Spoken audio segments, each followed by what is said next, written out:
سورۃ الجن یہ ہے اب وہ سورت کے جو اس میں کسی جوڑے وغیرہ کا معاملہ نہیں ہے، منفرد ہے، اکیلی سورت ہے، اور یہ واحد سورت ہے کہ جس میں اتنی تفصیل کے ساتھ جنات کا معاملہ آیا ہے۔ ایک سورت ہم پڑھ چکے ہیں کہ جس میں مسلسل خطاب ہے، یا معاشر الجن والانس فبأي آلاء ربكما تكذبان، 31 مرتبہ تو یہی آیت آئی ہے۔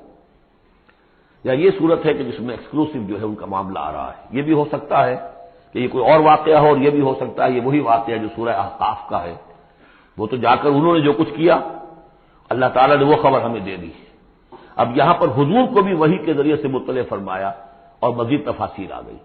یہ بھی ہو سکتا ہے یہ اور جنات ہو۔ بسم اللہ الرحمن الرحیم قل اوحی الی انہ استمع نفر من الجن، کہہ دیجئے اے نبی کہ میری جانب وحی کی گئی ہے کہ جنوں کی ایک جماعت نے سنا۔ کس کو سنا؟ قرآن کو سنا۔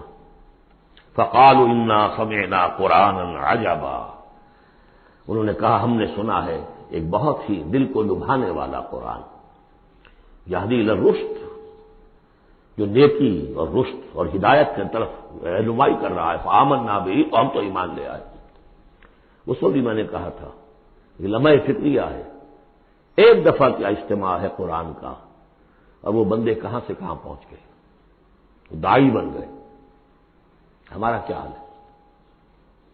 ہم نے اس معنی میں قرآن کبھی پڑھا ہی نہیں، سنا ہی نہیں۔ سنتے ہیں تو خیبر میل کی اسپیڈ سے جو پڑھ رہا ہوتا قاری، 5 دن میں پورا قرآن، 6 دن میں پورا قرآن، اور اشتہار دیے جا رہے ہیں۔ یہ ہے ہمارا ریچول۔ یہاں تو 20 منٹ میں ہو جاتی ہے، یہاں 30 منٹ، یہاں چلو وہاں اور سے بھی کم میں ہو جاتی ہے، وہاں چلو۔ قرآن کا نتیجہ تو یہ نکلنا چاہیے وہ آپ کو پوزیس کر لے، جانے نہ دے۔ انا سمعنا قرآنا عجبا یہدی الی الرشد فآمنا بہ ولن نشرک بربنا احدا، اب ہم کبھی بھی اپنے رب کے ساتھ کسی کو شریک نہیں ٹھہرائیں گے۔ وانہ تعالی جد ربنا، اور یقیناً ہمارے رب کی عزت شان بہت بلند ہے۔ متخذ صاحبۃ ولا ولدا، اس نے نہیں اختیار کی نہ کوئی بیوی اور جورو نہ کوئی اولاد۔ وانہ کان یقول سفیہنا علی اللہ شططا، اور یقیناً ہمارا جو بے وقوف ہے بڑا، مراد یہاں پہ ہے وہی عزازیل، ابلیس، لعین، وہ چونکہ ہمارا ذرا بڑا بڑگر ہے، تو وہ جو کچھ کہتا رہا ہے اللہ کے بارے میں، وہ باتیں جو ہیں وہ بہت ہی غلط تھیں، شطط، خلاف حقیقت۔ وَأَنَّا ظَنَنَّا أَن لَّن تَقُولَ الْإِنسُ وَالْجِنُّ عَلَى اللَّهِ كَذِبًا، ہم تو اس گمان میں رہے، خوش گمانی میں، کہ جن اور انسان اللہ تعالیٰ کے اوپر جھوٹ نہیں باندھیں گے، لیکن وہ بدماش تو جھوٹ باندھتا رہا۔ ہم نے اپنی شرافت میں اس کی بات کو مان لیا۔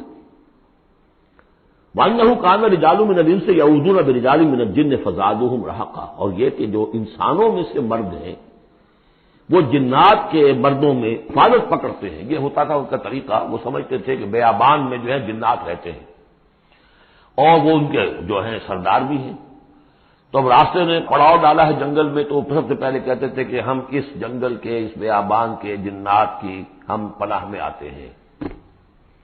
اب وہ سنتے ہوں گے یہ بے وقوف، یہ آدم کی اولاد، ہمارے تو جد امجد کو نکال دیا گیا جنت سے اس لیے کہ اس کو سجدہ نہیں کیا، یہ ہمیں معبود بنائے بیٹھے ہیں، ہماری پناہ طلب کر رہے ہیں۔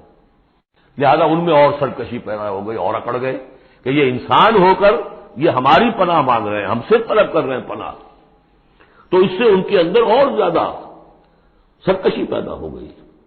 وَأَنَّهُ كَانَ رِجَالٌ مِّنَ الْإِنسِ يَعُوذُونَ بِرِجَالٍ مِّنَ الْجِنِّ فَزَادُوهُمْ رَهَقًا وَأَنَّهُمْ ظَنُّوا كَمَا ظَنَنتُمْ أَن لَّن يَبْعَثَ اللَّهُ أَحَدًا، اور دیکھو انہوں نے بھی ایسا ہی سمجھا جیسا کہ تم نے سمجھا ہوا ہے کہ اللہ کسی کو نہیں اٹھائے گا۔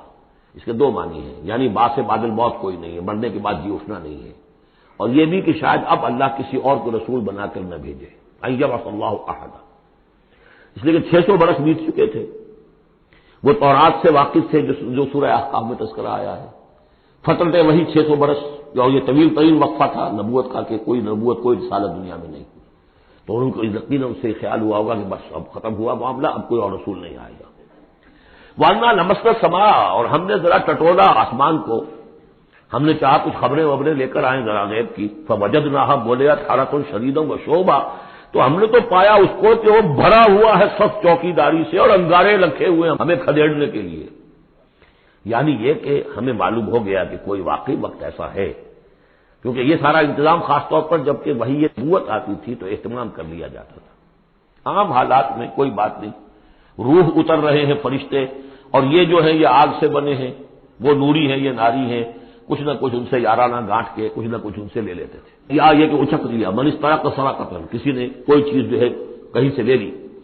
لیکن اب جو ہم نے دیکھا ہے آسمان کو تو واقعی وہاں تو بڑے سخت پہرے لگے ہوئے، یعنی کوئی نہ کوئی وحی کا سلسلہ ہے اور نبوت آنی ہے، اور وہ نبوت ہمیں تو مل گئی، ہم جا کر سنائے کلام اور ہم ایمان لے آئے۔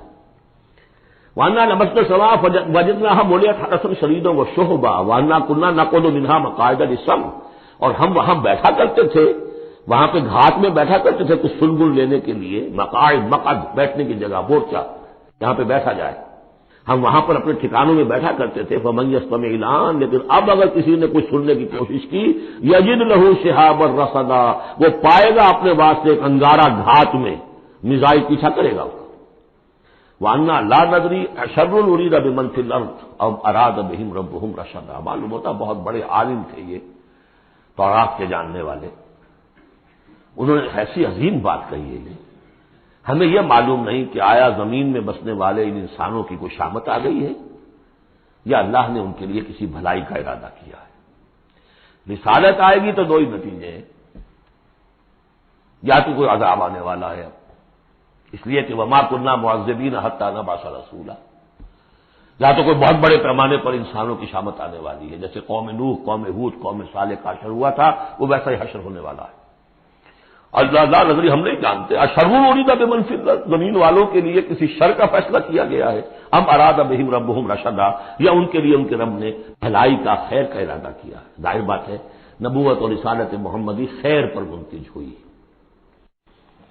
وَأَنَّا مِنَّا الصَّالِحُونَ وَمِنَّا دُونَ ذَلِكَ، اور دیکھو ہمارے اندر نیک بھی ہیں، جنات نیک بھی رہے ہیں اور دوسری طرح کے بھی ہیں، بد نہیں کہا، یہ ہے حکمت تبلیغ، بروں کو بھی برا نہ کہو، ہاں دوسری قسم کے بھی ہیں، نیک بھی ہے اور دوسری قسم کے بھی ہیں۔ كُنَّا طَرَائِقَ قِدَدًا، ہم تھے مختلف راستوں پر جو کہ ایک دوسرے سے پھٹے ہوئے تھے۔ یہ قددا جو آیا تھا نا، قدت قمیصہ، پھٹ جانا قمیص کا۔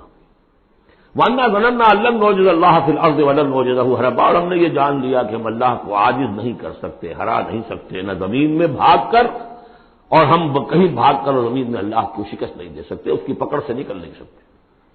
وَأَنَّا لَمَّا سَمِعْنَا الْهُدَىٰ آمَنَّا بِهِ، اور ہم نے تو جب وہ ہدایت سنی، الہدا سنا، اس کی استماع ہم نے کیا، ہم تو اس پر ایمان لے آئے۔ فَمَن يُؤْمِن بِرَبِّهِ فَلَا يَخَافُ بَخْسًا وَلَا رَهَقًا، تو جو کوئی بھی ایمان لائے گا اپنے رب پر، کوئی خوف نہیں ہوگا کہ نہ اسے کوئی نقصان دیا جائے گا، نہ اس پر کوئی زبردستی ہوگی، کوئی زیادتی ہوگی، جیسے جیسے ان کے اعمال صالحہ ہیں پورے اللہ تعالیٰ ان کا اجر ان کو دے دے گا۔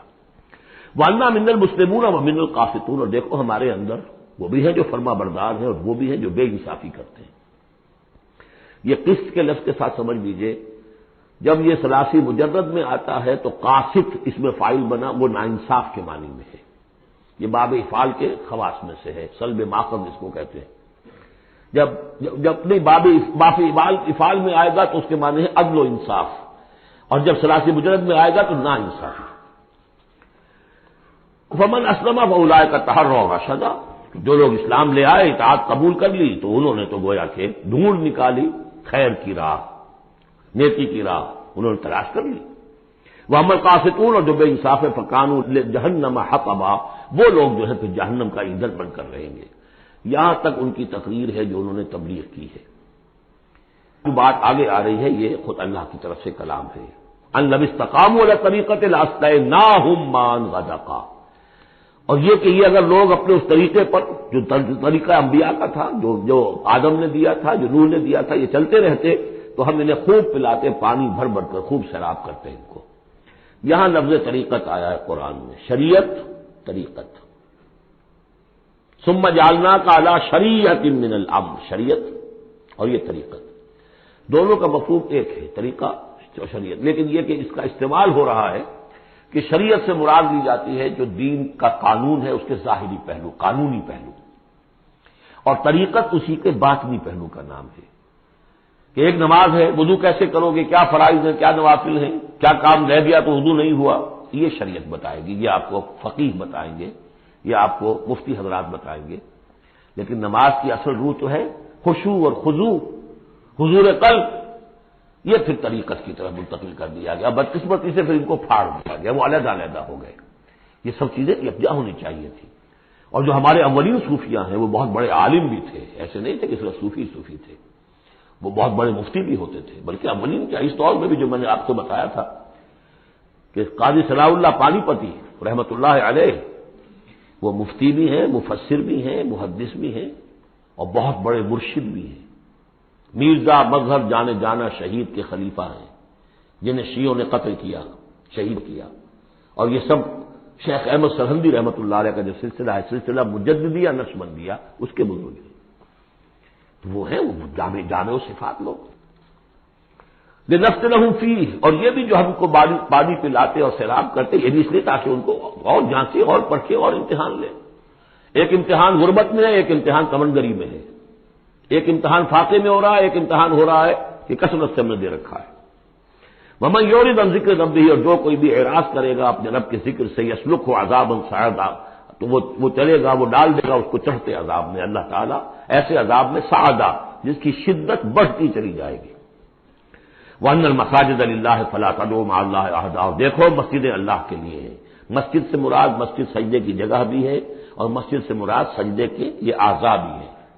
یہ پیشانی اور یہ ناک اور یہ ہاتھ اور یہ پاؤں، ایڑیاں، وہ پنجے، یہ سارے جو ہیں جو جسم کے حصے ہیں، یہ مسجدیں بھی اور سجدے کی جگہ بھی للہ ہے، سب اللہ کی ملکیت ہے. فلا تدعوا مع اللہ احد، اللہ کے ساتھ کسی اور الہ کو مت پکارو.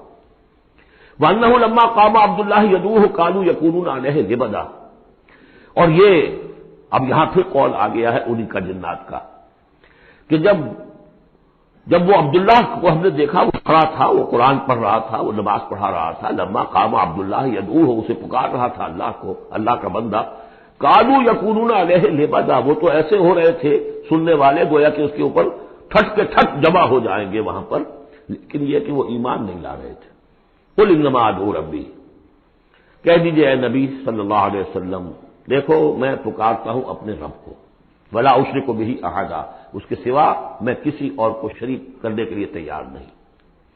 قل انی لا املک لکم ضرا ولا رشدا، کہہ دیجئے مجھے کوئی اختیار حاصل نہیں ہے تمہارے لیے، نہ کسی نقصان کا اور نہ کسی راہ پر لانے کا، میں تمہیں ہدایت نہیں دے سکتا. وہ آیت یاد کر لیجئے، انک لا تہدی من احببت ولکن اللہ یہدی من یشاء، اے نبی آپ ہدایت نہیں دے سکتے جسے بھی چاہیں، وہ تو اللہ ہی ہدایت دیتا ہے جس کو چاہتا ہے. قل انی لن یجیرنی من اللہ احد ولن اجد من دونہ ملتحدا، کہہ دیجئے میں ہرگز نہ پاؤں گا کہ مجھے اللہ کے سوا کوئی پناہ دے سکے. یجیرنی من اللہ احد، اللہ کی پکڑ سے بچانے کے لیے مجھے کوئی پناہ دے سکے میں نہیں پاؤں گا. ولن اجد من دونہ ملتحدا، اور اللہ کے سوا میں کہیں جو ہے کوئی اپنا سر چھپانے کی جگہ نہیں پاؤں گا. الا بلاغا من اللہ ورسالاتہ، الا یہ کہ میں اس کی طرف سے پیغامات اور اس کی طرف سے تبلیغ کا فریضہ سر انجام دوں.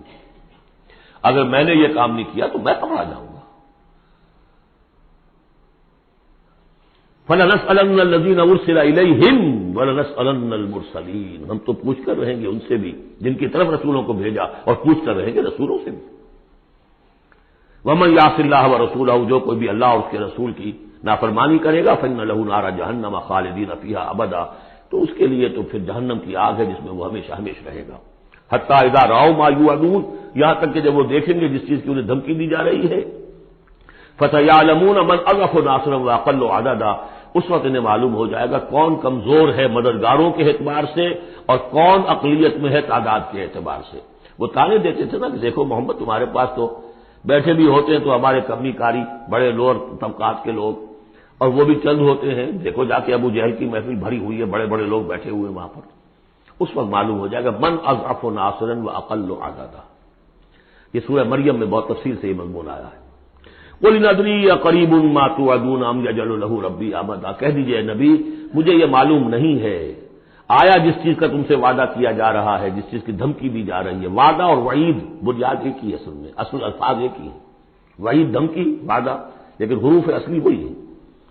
آیا وہ قریب آ چکی ہے اسے، یا ام یجعل له ربی امدا، یا یہ کہ میرا رب اس کے لیے ابھی کچھ مہلت دے، کوئی تمہاری رسی دراز کرے، یہ میں نہیں جانتا. یہ سورہ انبیاء کے آخر میں بھی آیا تھا بولی ندری قریب ام بعید ما توعدون، کہہ دیجیے اے نبی میں نہیں جانتا کہ جس چیز کا تم سے وعدہ کیا جا رہا ہے وہ قریب آ چکی ہے یا بھی دور ہے۔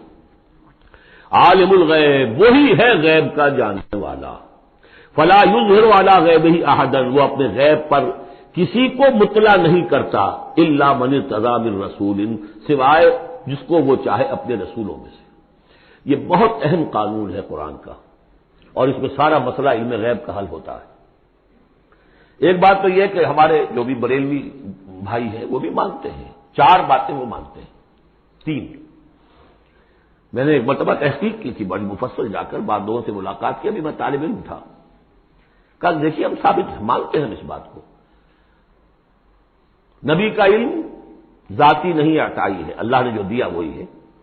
نبی کا علم قدیم نہیں حادث ہے، پہلے نہیں تھا پھر ہو گیا، اللہ نے دے دیا تو ہو گیا۔ اور نبی کا علم غیر محدود نہیں محدود ہے۔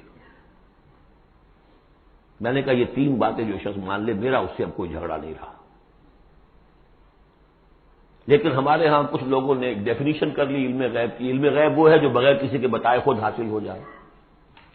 اس اعتبار سے تو میرے پاس بھی علم غیب ہے، نہیں یعنی کسی کے پاس کوئی علم ہے ہی نہیں۔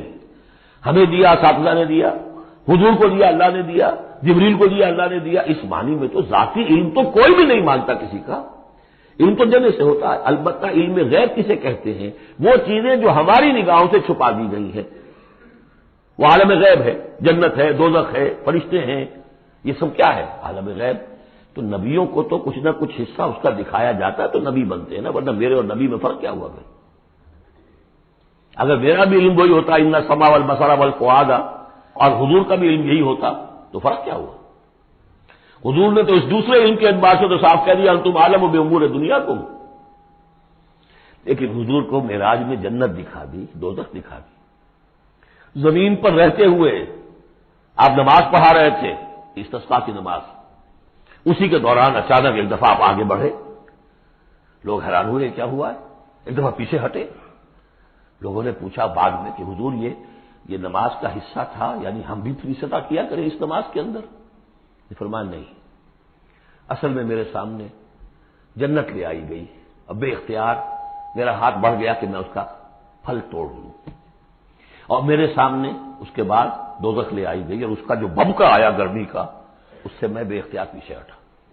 دنیا میں سیر کرا رہے ہیں، بہرحال یہ غیب ہی میں سے ہے، البتہ کل غیب یہ جو مانے نبی کے لیے وہ کافر ہے، اور وہ مانتے ہیں، بریلوی بھی مانتے ہیں، کل غیب کا کوئی سوال ہی نہیں۔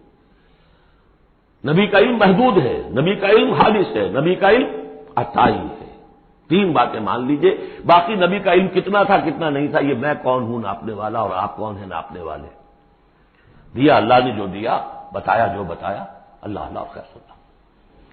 تو یہ عالم الغیب وہ ہے غیب کا جاننے والا، فلا یظہر علی غیبہ احدا، تو وہ نہیں مطلع کرتا اپنے غیب پر کسی کو، ہاں الا من ارتضی من رسول، سوائے اپنے رسولوں کے۔ کذالک نوری ابراہیم ملکوت السماوات والارض، یہ ہم نہیں پڑھ چکے؟ ابراہیم کو بھی ملکوت دکھائے، حضور کو معراج کی سیر کرائی۔ الا من ارتضی من رسول فانہ یسلک من بین یدیہ ومن خلفہ رصدا، جس کو رسول بناتا ہے، غیب کی خبریں دیتا ہے، پھر اس کے آگے اور پیچھے وہ اپنے باڈی گارڈ رکھتا ہے، چوکیدار رکھتا ہے۔ یسلک من بین یدیہ، اس کے سامنے بھی، ومن خلفہ، پیچھے سے بھی چوکیدار، حفاظت کرنے والے۔ لیعلم ان قد ابلغوا رسالات ربہم، تاکہ یہ بات بالکل واضح ہو جائے کہ انہوں نے واقعتاً اپنے رب کے پیغامات پہنچانے کا حق ادا کر دیا، جیسا کہ حضور نے پوچھ کر جواب لیا تھا، انا نشہد انک قد بلغت الرسالۃ وادیت الامانۃ وکشفت الغمۃ ونصحت الامۃ، ہم گواہ ہیں حضور۔ واحاط بما لدیہم، اور اللہ تعالیٰ جو کچھ ان کے پاس ہے سامنے سب کا احاطہ کیے ہوئے ہیں، واحصا کل شیء عددا، اور ہر شے کی اس کی جو انوینٹری ہے وہ بڑی مکمل ہے، کوئی چیز وہاں سے غائب ہونے والی نہیں ہے، ہر ایک کا عدد کے ساتھ حساب کتاب کا اسے رکھا ہوا ہے۔ بارک اللہ لی ولکم فی القرآن العظیم ونفعنی وإیاکم بالآیات والذکر الحکیم۔